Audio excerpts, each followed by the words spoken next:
Nascerà entro il 2024, a Cammino al Tagliamento, il primo centro residenziale regionale per la cura dei disturbi del comportamento alimentare, di cui soffrono sempre più persone, in particolare donne.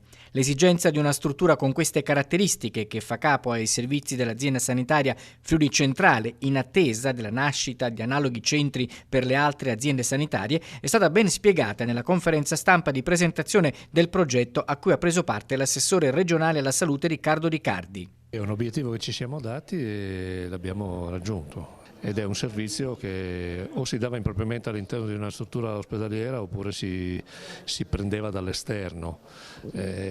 Questa dovrebbe essere la cultura con la quale noi riorganizziamo i nostri sistemi, che hanno meno bisogno di una cultura e di un baricentro ospedaliero rispetto all'integrazione sociosanitaria.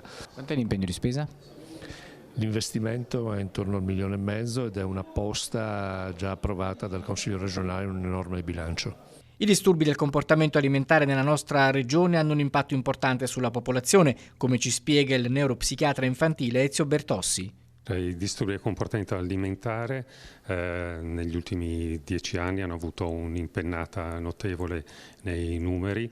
Questo è un riscontro in tutti i paesi, in Italia in particolare, e la nostra regione non fa sconti su questo. In età evolutiva i 2 centri attualmente dell'azienda Friuli Centrale contano circa nel 2023 220-230 ragazzi presi in carico.